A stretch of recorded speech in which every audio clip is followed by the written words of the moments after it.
الحمد لأهله والصلاة لأهلها. أما بعد فأعوذ بالله من الشيطان الرجيم. بسم الله الرحمن الرحيم. فضربنا على آذانهم في الكهف سنين عددا. عن أبي هريرة رضي الله تعالى عنه سمعت رسول الله صلى الله عليه وسلم يقول: والذي نفسي بيده لينزلن عيسى بن مريم ثم لئن قام على قبري فقال يا محمد لأجيبنه، أو كما قال عليه الصلاة والسلام. انتہائی واجب الاحترام حضرات اساتذہ کرام اور مسلک اہل و سنت والجماعت احناف دیوبند سے تعلق رکھنے والے غیور سنی نوجوان دوستو،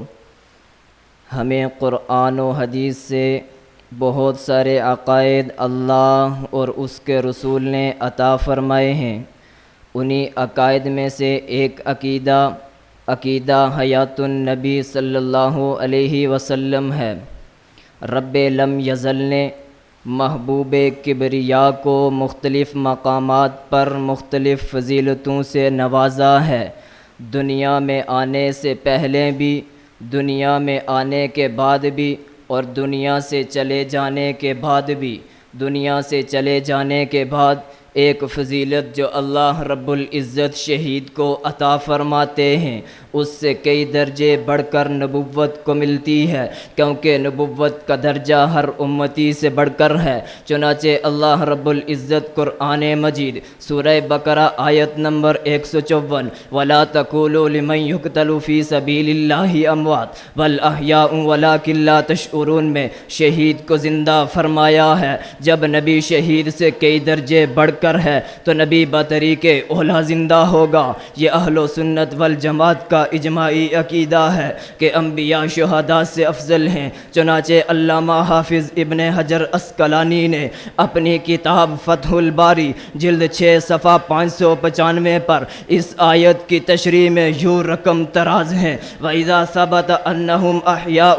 مِّنْ حَيْثُ النَّقْلِ فَإِنَّهُ يُقَوِّيهِ مِنْ حَيْثُ النَّظْرِ كَوْنُ الشُّهَدَاءِ أَحْيَاءً بِنَصِّ القرآن والانبیاء افضل من الشہداء۔ حکیم الامت مجدد الملت مولانا اشرف علی تھانوی رحمہ اللہ اپنی کتاب احکام القرآن جلد 1 صفحہ 92 پر اس آیت کی تشریح میں یوں موتی بکھیرتے ہوئے نظر آتے ہیں: فلیس الشہید باولی من النبی وان نبی اللہ حی یرزق فی قبرہ کما ورد فی الحدیث۔ شمس المفسرین قاضی ثناء اللہ پانی پتی العثمانی اپنی کتاب تفسیر مظہری جلد 1 صفحہ 192 پر اس آیت کی تشریح میں یوں رقم تراز ہے: والحق عندی عدم اختصاصها بهم بل حیات الانبیاء اقوی منهم واشد ظہورا آثارها فی الخارج حتی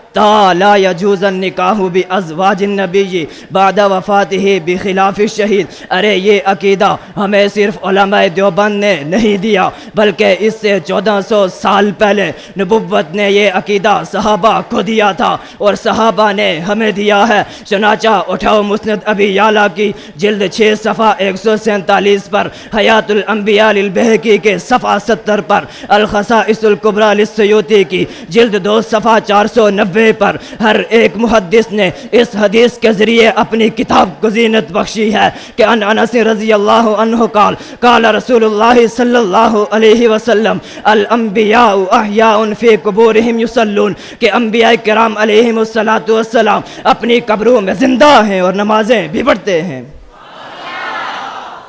ارے حیات انبیاء علیہم السلام پر 20 دلائل ہمارے پاس موجود ہیں۔ ان اللہ حرم علی الارض ان تأکل اجساد الانبیاء، دلیل ہے حیات انبیاء کی وجود نبوت، دلیل ہے حیات انبیاء کی رؤیت بلال میں نبوت کا آنا، دلیل ہے حیات انبیاء کی نبوت کے روزے پہ صلاۃ و سلام کا پڑھنا، نبوت کا جواب دینا، شفاعت کا وعدہ فرمانا، دلیل ہے حیات حیات انبیاء کی، نبوت کے پاس امت کے اعمال کا پیش ہونا دلیل ہے حیات انبیاء کی، نبوت کا فرمان تنام عینایا ولا ینام قلبی، حجت الاسلام والمسلمین، قاسم العلوم والخیرات، صاحب آب حیات کے نقطہ نظر سے دلیل ہے حیات انبیاء کی، خطبہ صدیقی کے یہ الفاظ والذی نفسی بیدہ لا یذیقک اللہ الموتتین ابدا دلیل ہے حیات انبیاء کی۔ ارے جب اللہ نے بھی ہمیں یہ